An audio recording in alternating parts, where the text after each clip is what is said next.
આપ જોઈ રહ્યા છો ઇન્ડિયન્સ ગુજરાતના મહત્વના સમાચારની શરૂઆત કરતા પહેલા એક નજર કરીએ આજની હેડલાઇન્સ પર।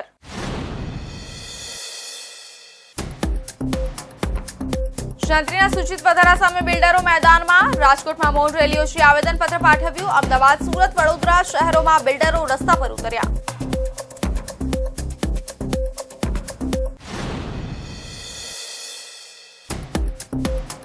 ભાવનગરમાં પ્રથમ ફ્લાયઓવરને લીલી ઝંડી અપાઈ। ફ્લાયઓવર પર બાઇક ચલાવીને ઓપનિંગ કર્યું। 52 માસે એક તરફનો ફ્લાયઓવર પૂર્ણ થયો।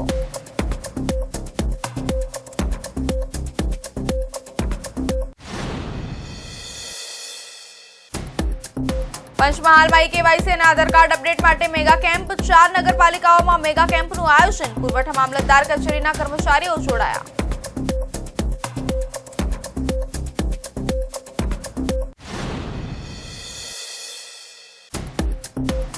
ભાવનગરમાં પોલિયો કામગીરીની શરૂઆત। 8 થી 11 ડિસેમ્બર દરમિયાન પોલિયો કામગીરી ચાલશે। 1,28,000 બાળકોને પોલિયો વિરોધી રસી અપાશે।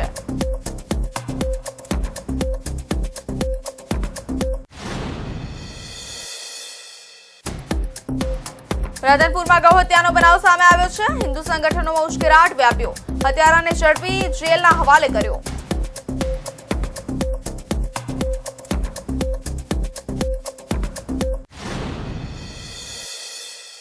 હવે સમાચાર જોઈએ વિસ્તારથી।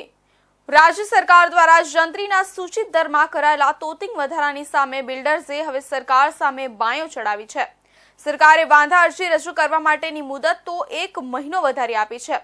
આ ઉપરાંત ક્રેડાઈ દ્વારા અરજી માટે ઓફલાઈન વિકલ્પ આપવા સહિતની અન્ય માંગણીઓ પણ કરવામાં આવી છે। ક્રેડાઈ દ્વારા અસહ્ય વધારો પરત લેવાની માંગ કરવામાં આવી છે, જેના કારણે રાજકોટ બિલ્ડર એસોસિએશન દ્વારા શહેરના બાહુબલી ભવન ચોકથી રાજકોટ જિલ્લા કલેક્ટર કોર્ટ સુધી મૌન રેલી યોજવામાં આવી હતી। જંત્રી દરમાં કરાયેલા સૂચિત વધારાના વિરોધમાં 9 ડિસેમ્બરે ક્રેડાઈ બિલ્ડર એસોસિએશન દ્વારા અમદાવાદ, રાજકોટ, વડોદરા, સુરત સહિતના શહેરોમાં રેલી યોજી વિરોધ નોંધાવવામાં આવ્યો હતો।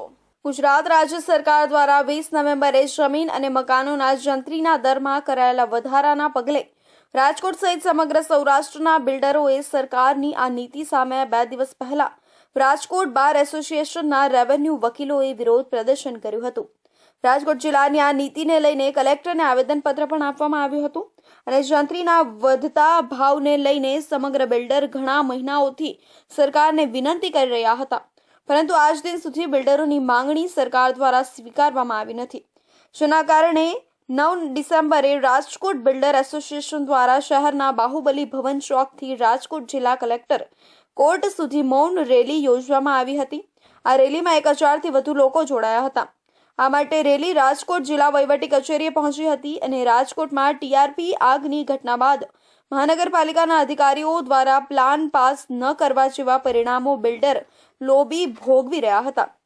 એનઓસી ન મળવા, પ્લાન કમ્પ્લીશન સર્ટિફિકેટ મેળવવામાં વિલંબ અને રાજ્ય સરકાર દ્વારા કરવામાં આવેલા જંત્રીના ભાવમાં સ્લેબ મુજબ વધારો કરવામાં આવે તેવી અનેક સમસ્યાઓમાંથી મુક્તિ મળે તેવી માંગણી કરવામાં આવી હતી।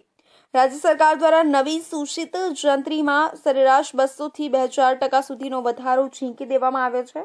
આ જંત્રીના અમલ સામે ક્રેડાઈ અને બિલ્ડર એસોસિએશન દ્વારા વિરોધ નોંધાવવામાં આવ્યો છે।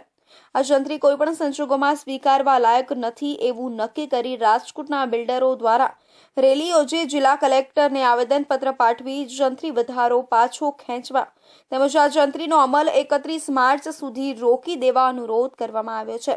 ઉલ્લેખનીય છે કે રાજકોટમાં ટીઆરપી ગેમ ઝોન અગ્નિકાંડ બાદ છેલ્લા 6 મહિનાથી રાજકોટ બાંધકામ વ્યવસાય મૃતપાય હાલતમાં હોવાનો દાવો રાજકોટ બિલ્ડર એસોસિએશન દ્વારા કરવામાં આવ્યો છે અને આના થકી મનપાને આ વર્ષે 50 થી 100 કરોડનું નુકસાન થશે, જ્યારે સરકારને પણ સ્ટેમ્પ ડ્यूटी आवक में मोटो घटाड़ो थवानो है।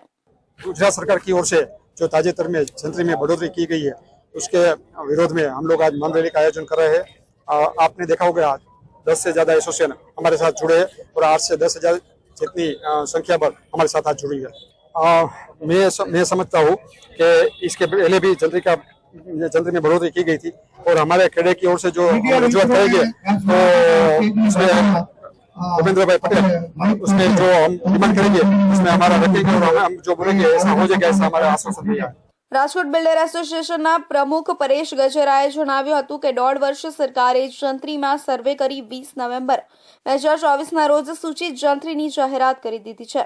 રાજ્યમાં 40,000 વેલ્યુ ઝોન છે, જેમાંથી 17,000 અર્બન વિસ્તારમાં અને 23,000 ગ્રામ્ય વિસ્તારમાં વેલ્યુ ઝોન આવેલા છે.